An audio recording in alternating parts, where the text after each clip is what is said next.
Hello, and welcome to Apollo Bay WordFest and our 28th Warm Winter Words. We bring this event to you from Garulpanut country, and we acknowledge the traditional owners of these lands and seas of the Mar Nation, and pay our respects to elders and knowledge holders from the past, of today and those yet to come. We invite you to find a cosy nook and a warming cup for your hands, because we have 3 compelling conversations to share with you, with women who are not shy of making waves. This conversation is between Kate Cuthbert and Mirandi Riwoe.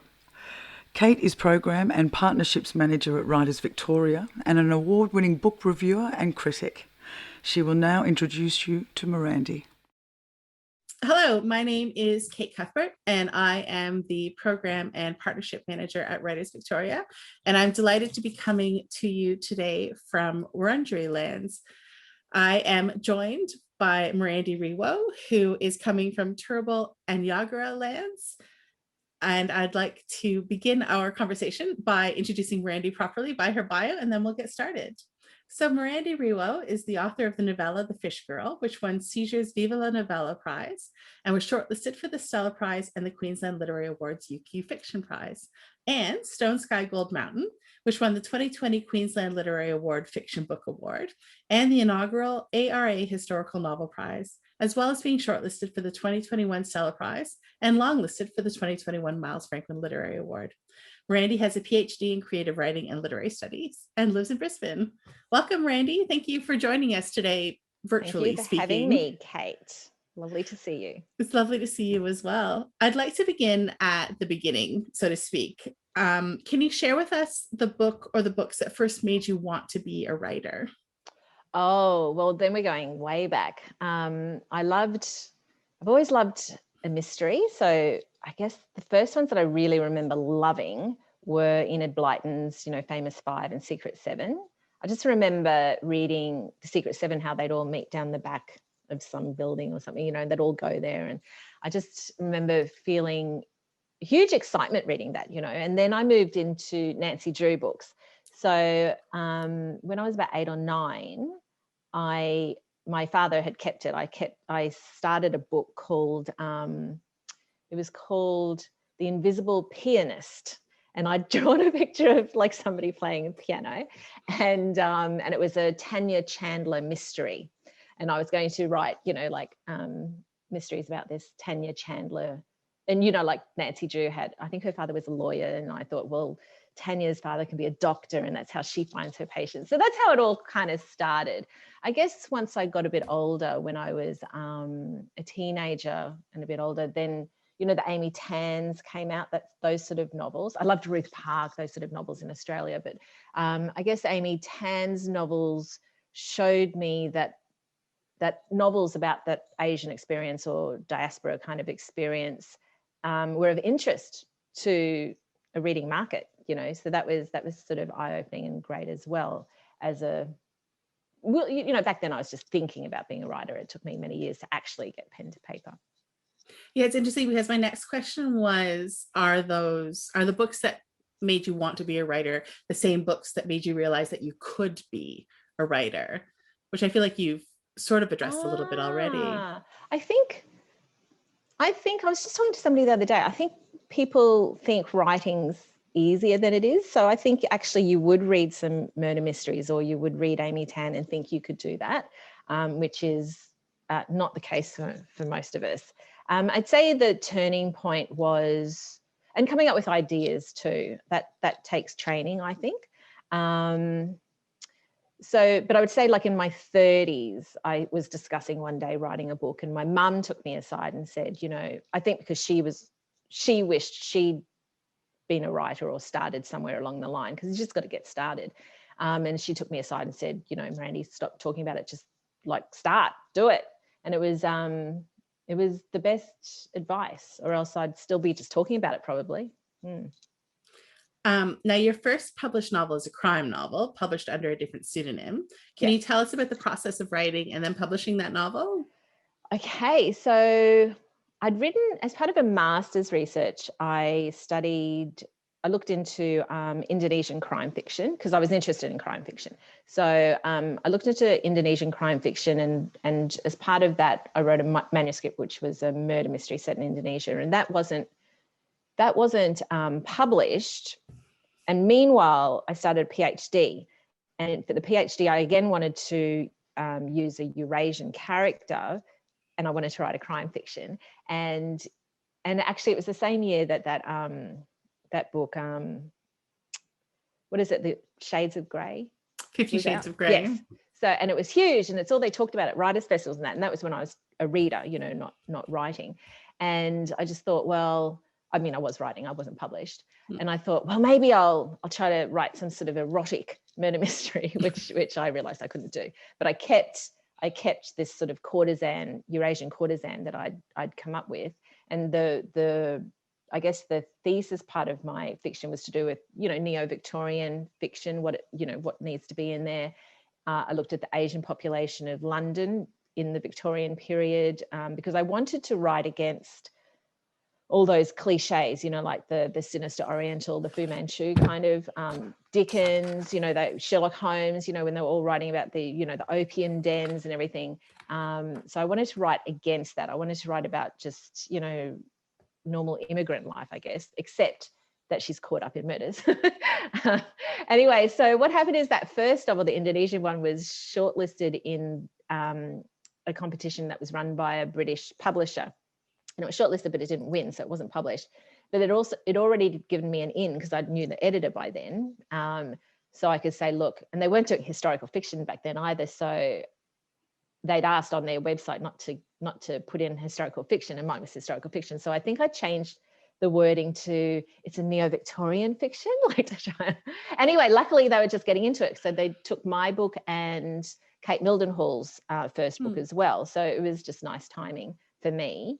And so really it was off the back of that first one, the master's one, that I got Heloise published. And so then I wrote three. What made you move from writing these crime novels to more literary fiction? Well, I guess I'd already been writing short fiction, and that's probably how it happened with the name. Like we thought Chia, which is a family name, a Chinese family name, spelt the Indonesian way because my father came through Indonesia in that colonial period. Well, his family did. We just thought MJ Chia would look good on as a crime writer name, you know, as opposed to Mirandi Riwoe. And it just happened that at the same time I was writing short stories, you know, entering them in literary competitions here under the name Mirandi Riwoe. So it sort of just organically kind of separated out my writing.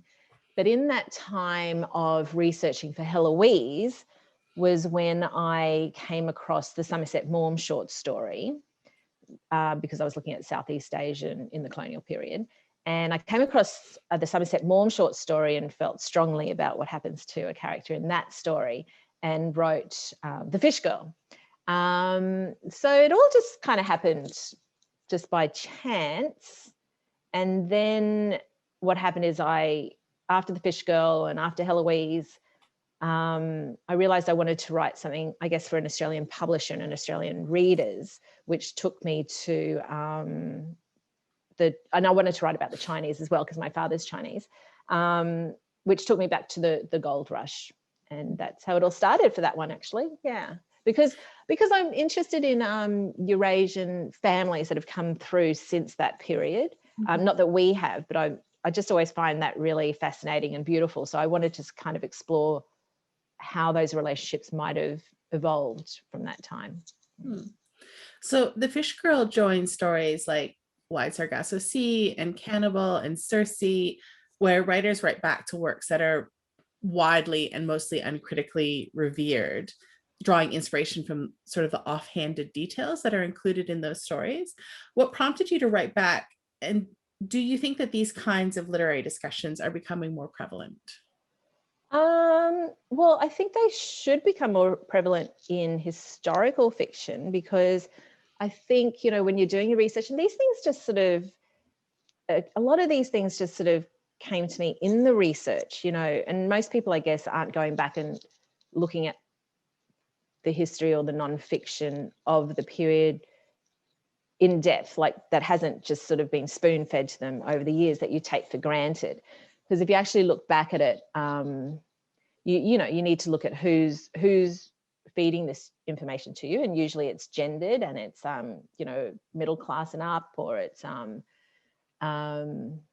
yeah, so white middle class men who are sort of writing down a lot of these histories for us.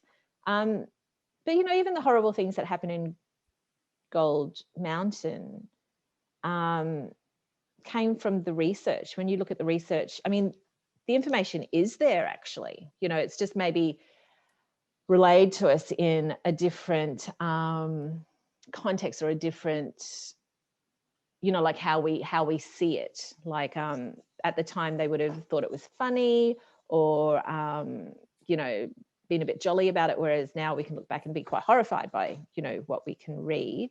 And so I think actually in historical terms, if you're writing historical fiction, it's important to sort of look back at what we might believe now or read now. What was the first half of your question, Kate? Well, it's more that what prompted you to write back in this. Oh yeah, well, originally, I mean, well, I'd say even with Heloise in the crime novels, like I said, I did want to write back to the way the sinister Oriental is depicted, and it would always come back to who I am, I guess, you know, being part Asian, and not, you know, in fiction, you know, Asian or Orientals were given in Western fiction anyway, we're given such small parts, and not always, you know, in a friendly manner. So I guess there was always that little bit of me that took the opportunity of writing back to these generic portrayals, but also and you know, like I've said this before, but you know, a lot of them actually came from fiction, you know, like Fu Manchu, and how we see Limehouse and everything's actually from fiction, not from, you know, fact. So I think, you know, I would hope that my fiction might be able to sort of shift it back a bit again, you know, that sort of thing. And with the Fish Girl definitely being part, you know, Chinese Indonesian, I definitely could read that as a modern Asian woman and be appalled at the attitude behind the original story. I mean, I think actually Somerset Maugham can be quite empathetic to women, you know, through his characters and that in books. But in this one, maybe she was just one step too far, being Asian as well, you know. So I guess, yeah, it comes from like a personal kind of little feeling of wanting to write, wanting, I guess, address it and maybe show how it might have actually been.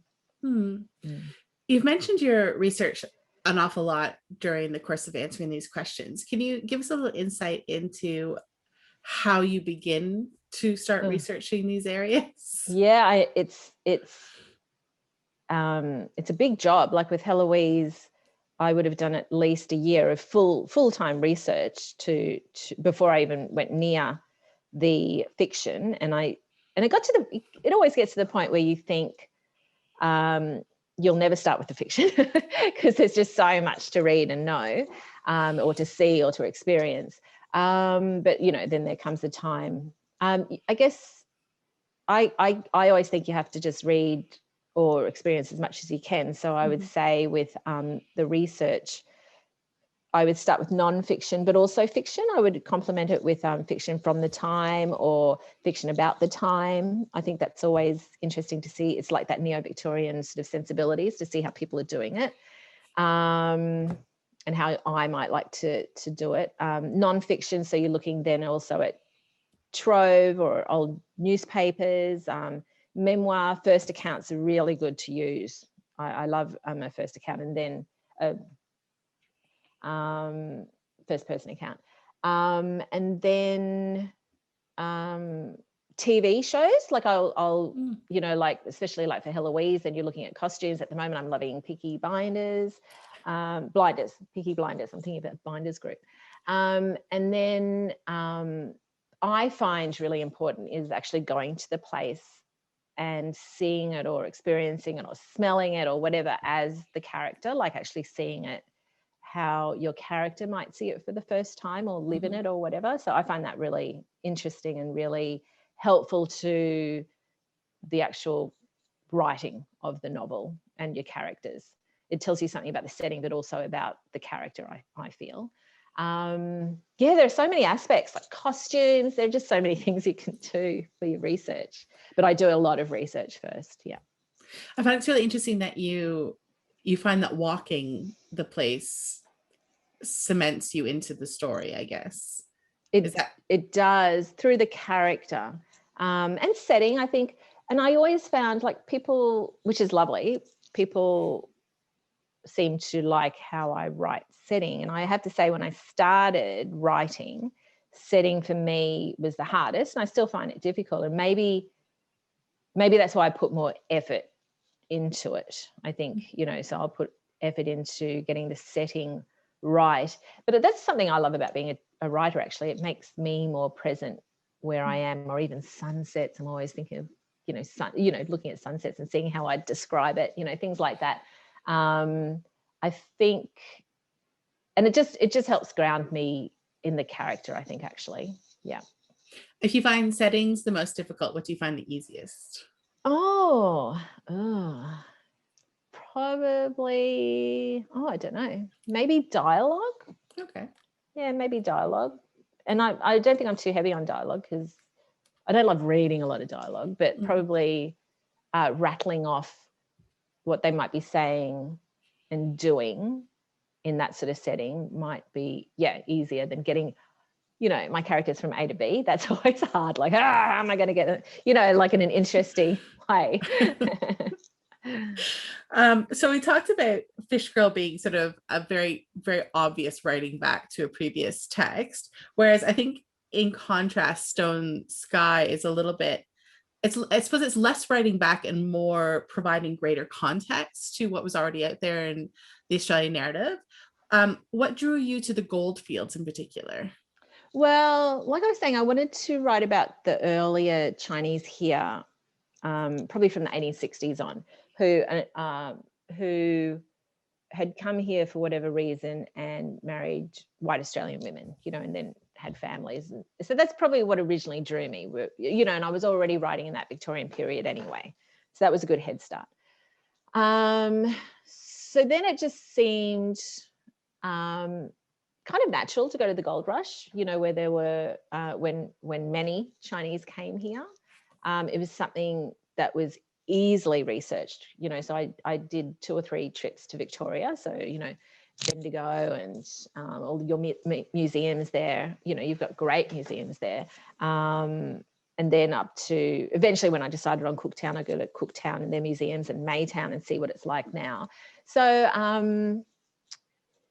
I guess it was for all the reasons, that it was easily researched, that it was from a period that I was interested in writing about. I wanted to see how, what with racism or discrimination, I wanted to see how these, look, the book changed, it didn't become this, but I wanted to see how a relationship between a white Australian woman and a Chinese man could have grown.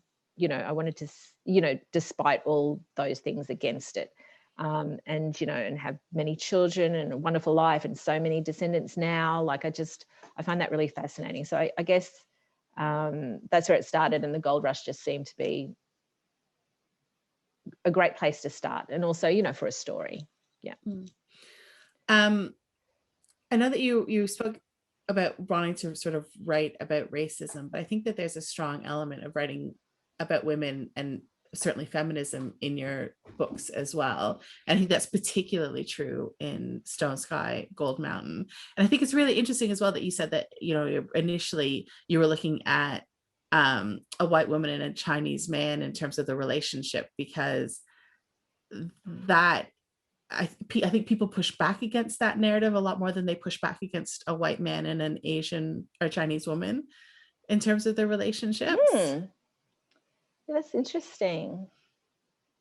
Yeah, well, as you know, in the story, it changed anyway. Yeah. Because I wanted, like like you were saying, it got to the point where when I started eventually, I wanted to write about women, really. Mm-hmm. Originally, the story was going to be about Ying and Miriam, and Lai Yu's wasn't supposed to be in there with his own sort of thread, but that just happened. So I did want to write about women, and that's how that happened. But yeah, that's interesting. I hadn't thought of that as such. I didn't sort of, yeah. Well, let's talk about the two protagonists, well, about the sibling protagonists, I suppose. So Ying and Lai Yu, so they have very different experiences on the gold fields. What was your intention, I suppose, in running these two dual stories in conversation, but also sort of contrasting each other at the same time?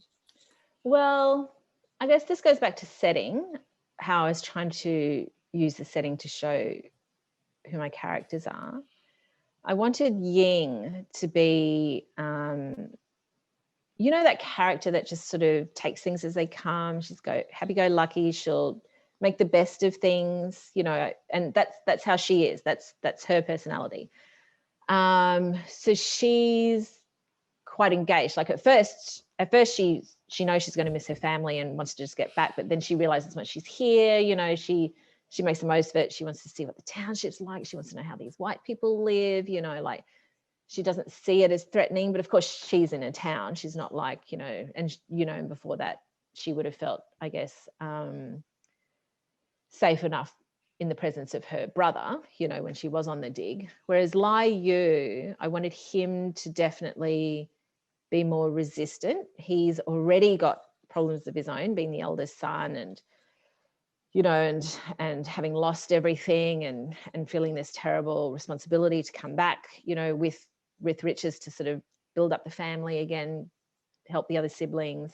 And on top of that, so he's already coming from a place of resentment. He's already coming from,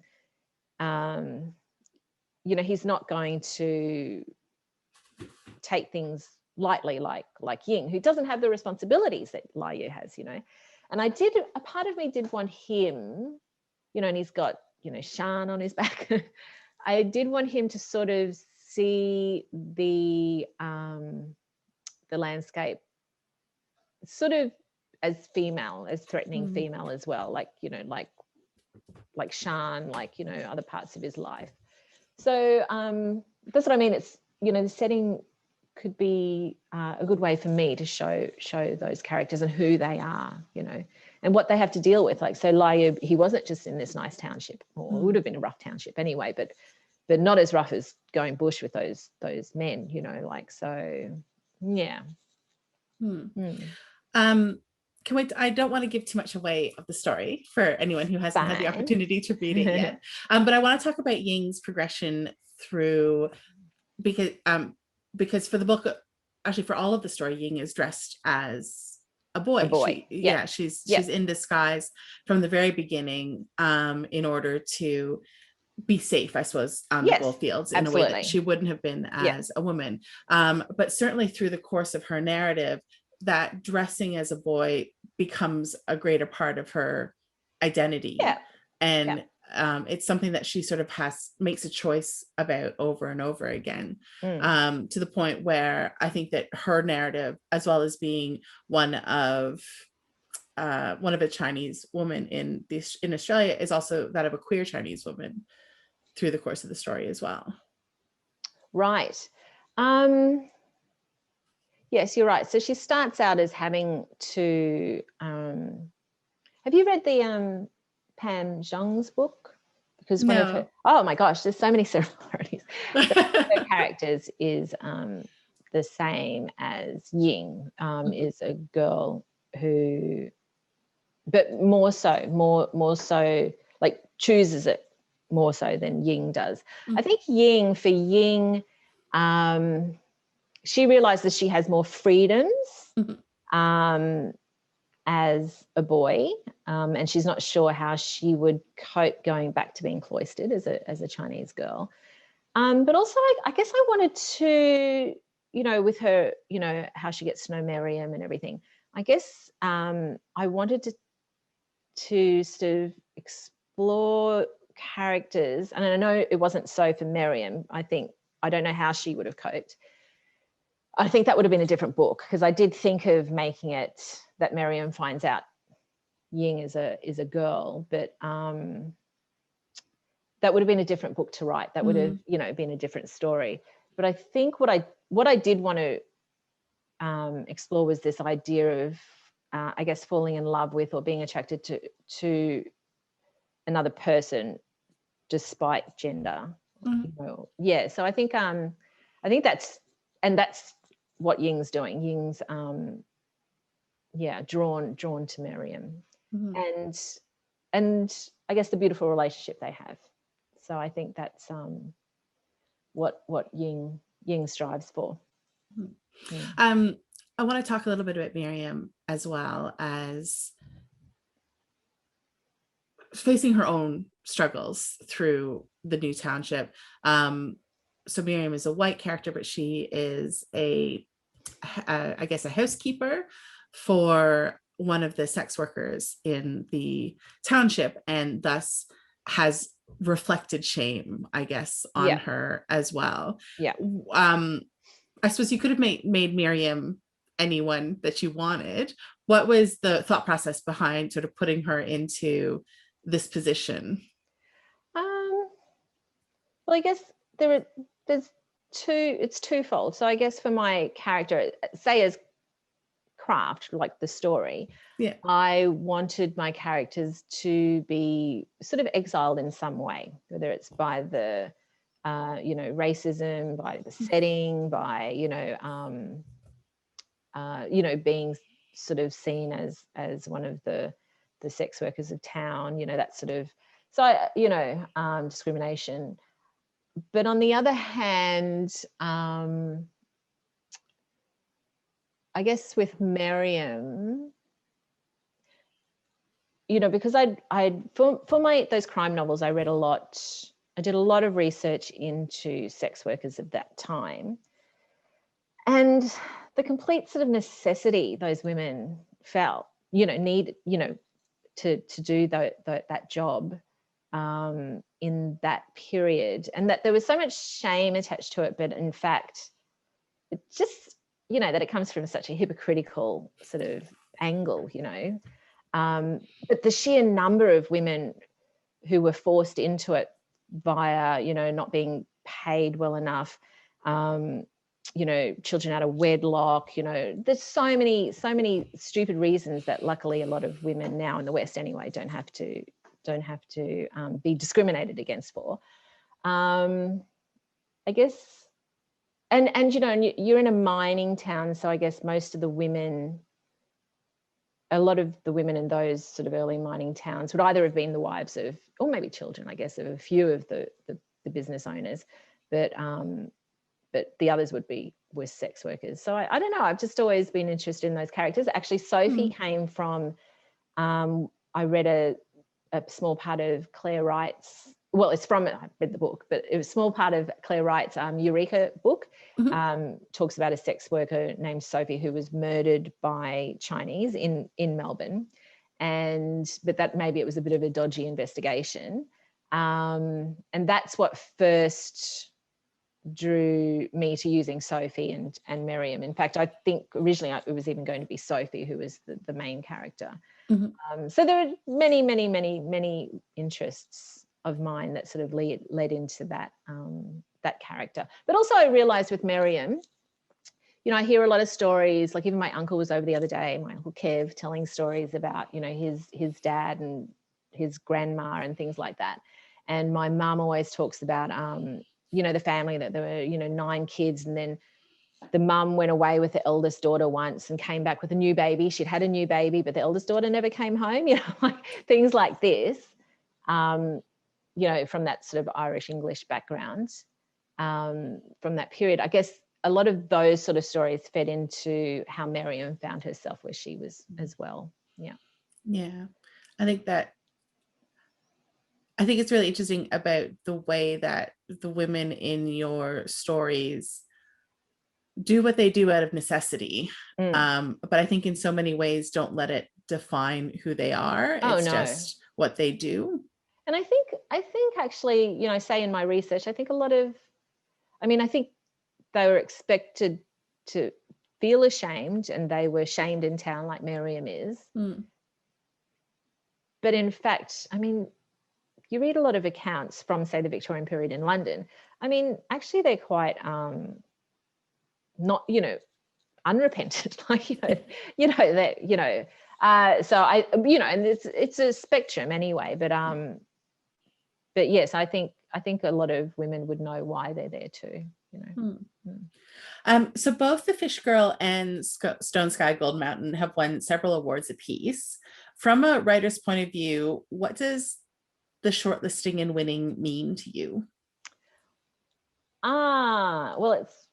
Well, with the Fish Girl, I have to say, with the Fish Girl, because I felt quite passionately about her story, because part of me thinks, see, Somerset Maugham's well known for having gone, you know, like he did travel around Southeast Asia and that, and he's quite well known for, like, a lot of his short stories are like sort of vignettes from things he sees and everything. So I'm pretty convinced that this actually happened, that he read about it in the newspaper, like he said he did in that hotel he was in Singapore, about these friends of his, you know. So I'm quite convinced it probably happened.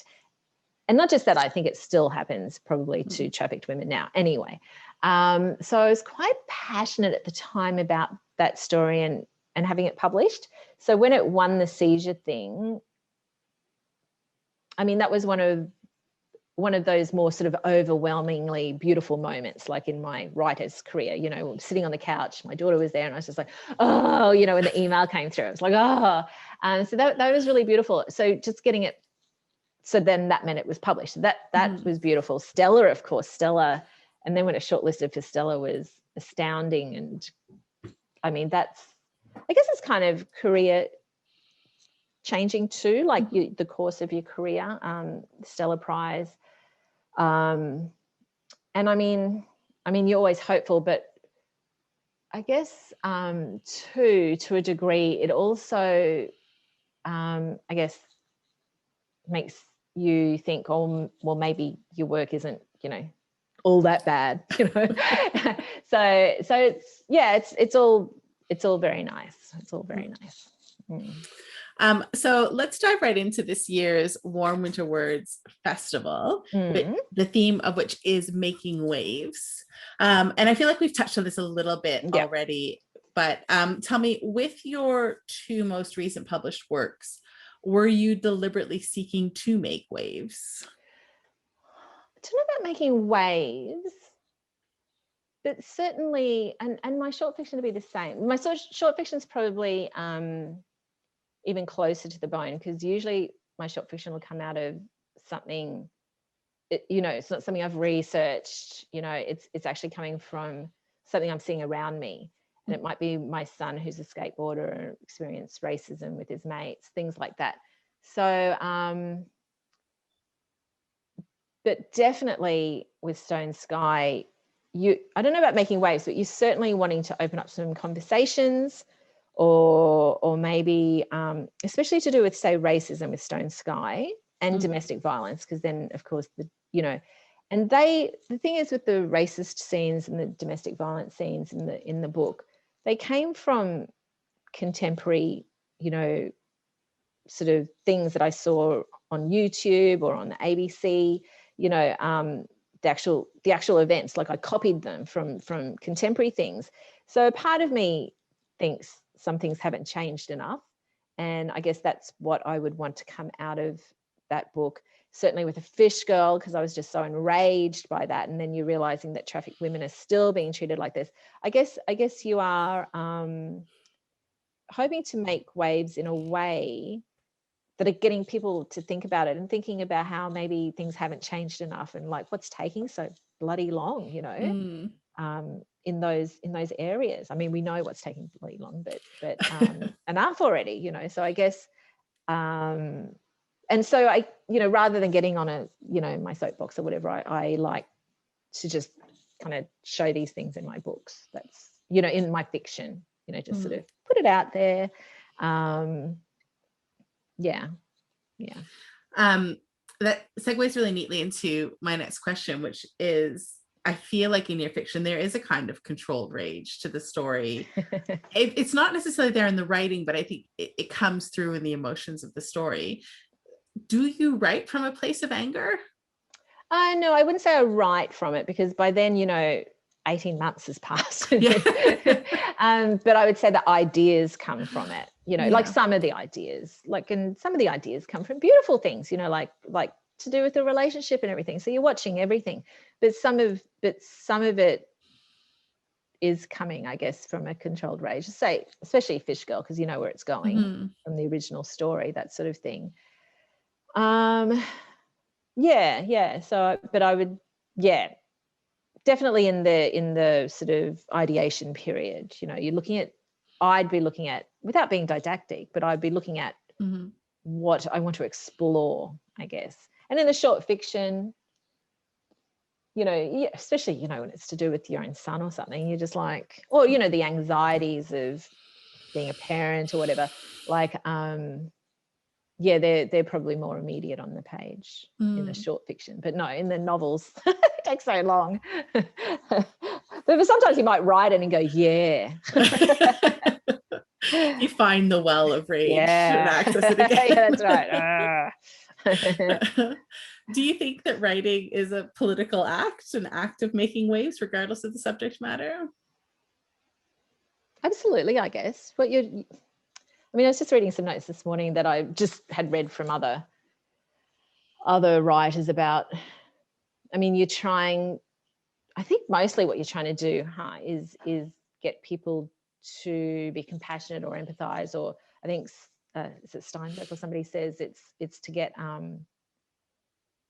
if people like you or your characters or whatever, then they might, I can't remember what he said, but anyway, I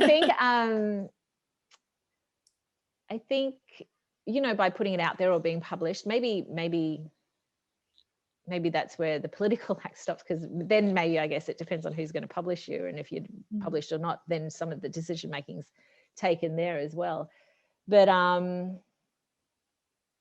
think each novel is saying something about the writer's worldview or politics, really, and I guess people in what they choose to read or not, or accept or like, can also be viewed that way. So in this digital age, authors are often asked to comment on and or make statements about almost every aspect of culture and politics. How do you navigate this public facing aspect of what is essentially quite a private act of creation? Say the first bit again, Kate.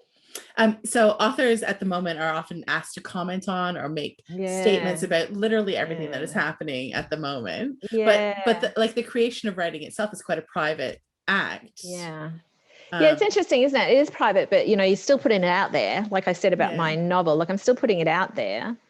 And it is funny, and I think there are some authors who are great commentators as well. I probably steer more towards what I want to say. I'll say it in my fiction, and then I'll discuss that. But it's very interesting what it is that is expected of certain writers. I find that interesting, and I guess it is what it is. Who do you think is making the best kind of waves in Australian literature at the moment? Well, the first one that comes to mind would be Maxine Beneva Clark. I think she is a great commentator, great writer, just great all-rounder. Lisa Lukashenko. I love listening to Lisa Lukashenko. There are many who you would find on Twitter. Melanie Cheng, she's brilliant to listen to. Alice Pung. There are just so many. There are so many interesting, thought-provoking, commentators out there in the fiction world. after I read Too Much Lip, which is Melissa D'Angelico's latest novel, I will occasionally find myself thinking, I really need to check back in with that family. I haven't heard from them for a while. I hope they're all okay. Her writing was so vivid. I know. She's brilliant. Yeah. Can you tell us what you're working on right now? Yes, I'm working on, well, next year I have my short fiction and another novella coming out, all in the one book. And I'm researching and writing at the moment a book set in Indonesia, in Java, just as the Japanese are about to invade. So it's about more Eurasians. Yeah, and so a couple of them have to flee to Australia, to Broome. They all have to fly into Broome. So that's my next book. Does that mean you get to go and travel to Broome? Well, yes, Broome definitely. But last year, that terrible last year, I was supposed to go to Java and Holland, and then to a writer's residency in Ireland to sort of cement all this stuff. You know, like how I was saying, I love to do the research and seeing those places through my characters, but that obviously has been put on hold. So that did put a spoke in the wheel a bit. It hasn't been great for travel. I'll keep my fingers crossed that things change. Can you tell me a book that you've read recently that you've really loved?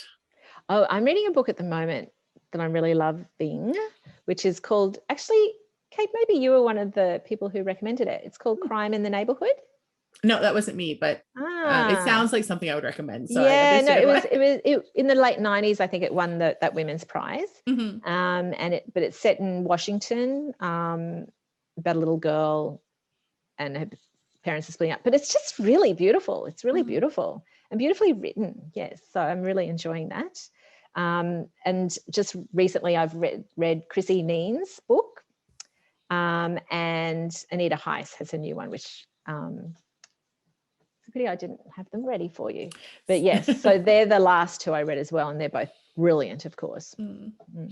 And where can people find you if they're looking for you online? Me, probably just on the UQP page. Yes, I'm a bit slack. I haven't set up a website yet. Thank you so much for joining us this afternoon, Mirandi, to talk about your books. Thank you so much for having me, Kate. It's been such a pleasure talking to you. And of course, thank you very much to Apollo Bay's Warm Winter Words Festival and Words Fest for hosting the both of us for their festival. We hope that it goes off without a hitch and that it is indeed warm during the winter for the event. So thank you so much. Thank you, Apollo Bay. Thank you so much. Bye. Bye. Warm Winter Words was brought to you by Apollo Bay WordFest in conjunction with Apollo Bay Arts and Jackson Hayat Films. We thank Writers Victoria and the Colac Otway Shire for their support of this event and look forward to you joining us again on the last Sunday in July in 2022.